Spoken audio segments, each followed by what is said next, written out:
बच्चों, हम बात कर रहे थे कि ए की वैल्यू कैलकुलेट की, के बी की वैल्यू कैलकुलेट की।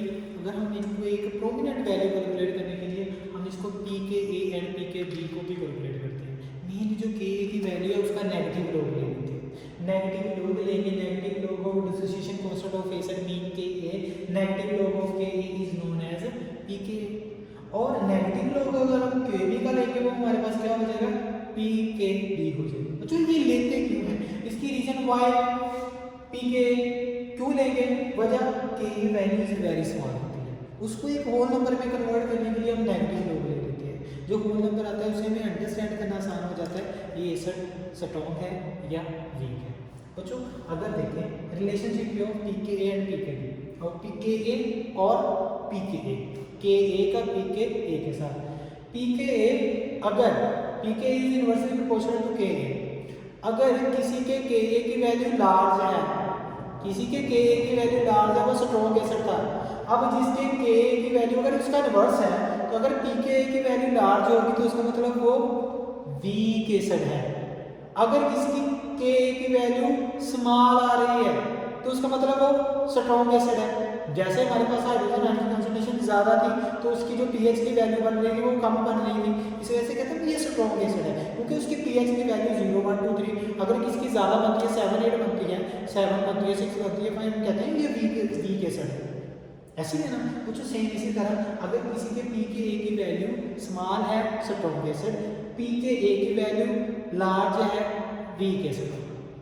उसके बाद बच्चों इसी तरह पी के वैल्यू जो डिफरेंस बिटवीन 1, किसी एक एसिड की वैल्यू 1 है, दूसरे एसिड की वैल्यू 2 है, तो जो स्मॉल वाला है जिसको हम पी के ए कह रहे हैं, जिसको स्मॉल है, जिसकी 1 वैल्यू है, वो दूसरे से 10 टाइम ज़्यादा स्ट्रॉन्गर एसिड होगा।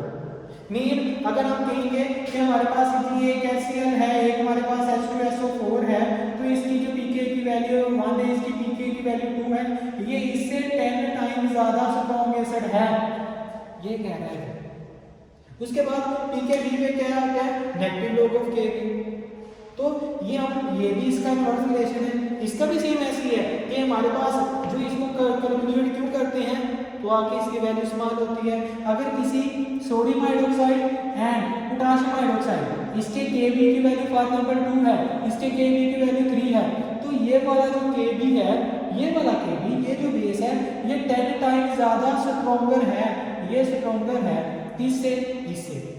अगर इसकी वैल्यू 1 है, ये 200 टाइम ज़्यादा स्ट्रॉन्गर है। अगर इसकी वैल्यू 5 है तो इनके दरमियान में डिफरेंस कितना है, 4 का, ये 400 टाइम स्ट्रॉन्गर हो जाएगा बच्चों। ओके बच्चों, इसकी समझ लग गई। इसके बाद हम देखते हैं Lowry Bronsted acid base concept. Just आप लोगों ने पढ़ा हुआ है, आपको जस्ट रिवाइज करवाना है कि acid Lowry Bronsted acid base concept, Lowry JM Lowry and JW Bronsted in 1923 में इन्होंने एक कंसेप्ट दिया। इनके मुताबिक सिंपल, अगर कोई सब्सटेंस अपना प्रोटॉन, सब्सटेंस जो है, जो स्पीशी है, वो मॉलिक्यूल भी हो सकता है, वो आयन भी हो सकता है। स्पीशी आयन भी हो सकती है, वो मॉलिक्यूल भी हो सकती है। वो अपना प्रोटॉन डोनेट करे, जो प्रोटॉन डोनेट करे, प्रोटॉन है क्या, वो जो हाइड्रोजन जो आयन है, हाइड्रोजन आयन के वैलेंस शेल में इसके सेंटर में एक प्रोटॉन होता है, वैलेंस शेल में एक इलेक्ट्रॉन होता है, इसमें न्यूट्रॉन नहीं होता। अगर जब ये एक इलेक्ट्रॉन रिमूव हो जाएगा तो इस पे H पॉजिटिव आयन बन जाएगा। जो बच्चों H पॉजिटिव आयन है, ये इसमें है क्या चीज, जस्ट एक प्रोटॉन है, ना कोई इलेक्ट्रॉन है, ना कोई इसमें न्यूट्रॉन है, तो हमारे पास जस्ट प्रोटॉन है। तो हम कहते हैं जो सब्सटेंस अपना प्रोटॉन डोनेट करे वो एसिड होते हैं, जो सब्सटेंस प्रोटॉन रिसीव करे वो बेसिस होती हैं। अब HCl है, HCl ने अपना प्रोटॉन दिया, तो यहाँ पे वाटर जो है ये एक्ट कर रहा है एज अ बेस, तो हमारे पास यहाँ पे ये हमारे पास एसिड हो गया HCl, वाटर बेस हो गया H3O positive plus Cl negative. These जो स्पीशीज होती हैं विच एक्सेप्ट प्रोटॉन, अब उसने डोनेट किया, जिसने एक्सेप्ट किया, किसी भी एटम या मॉलिक्यूल ने जब ये प्रोटॉन एक्सेप्ट करेगा तो उसको बच्चों हम क्या कहते हैं, वो हमारे पास बेसिस होती है। तो इसमें नाइट्रोजन, अमोनिया, ये प्रोटॉन रिसीव करता है, अमोनियम आयन में चेंज होता है। बच्चों ये हमारे पास क्या है, ये हमारे पास एक बेसिक है, अमोनिया बेसिक नेचर होता है। उसके बाद बच्चों कॉन्जुगेट एसिड बेस पेयर।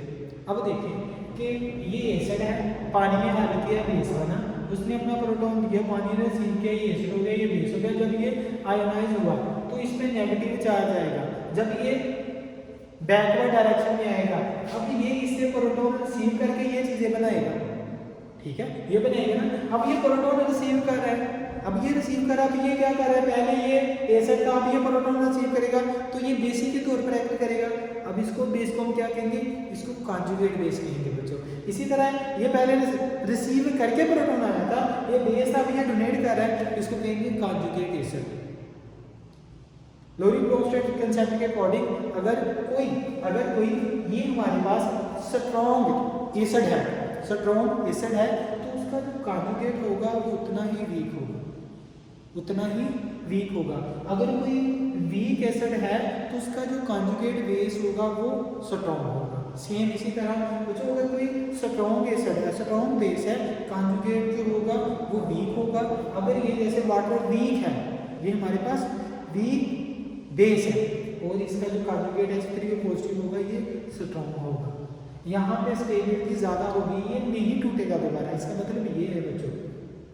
कुछ एम्फोटेरिक पेयर के बारे में पढ़ा था, एम्फोटेरिक सब्सटेंस या एम्फोलाइट सब्सटेंस, ऐसे सब्सटेंस जो एसिड और बेस डुअल के तौर पर एक्ट करें। मीन आपने वाटर को यहाँ पे बेस के तौर पर देखा, या यहाँ पे देखें ये हमारे पास प्रोटॉन देता है तो ये हमारे पास एसिड हो जाएगा, ये हमारे पास बेस है तो यहाँ पे वाटर बेस के तौर पर एक्ट कर रहा है, यहाँ पे एसिड के तौर पर एक्ट कर रहा है। ऐसा सब्सटेंस जो एसिड और बेस बोथ के तौर पर एक्ट कर सकता हो उसको हम कॉन्जुगेट कहते हैं।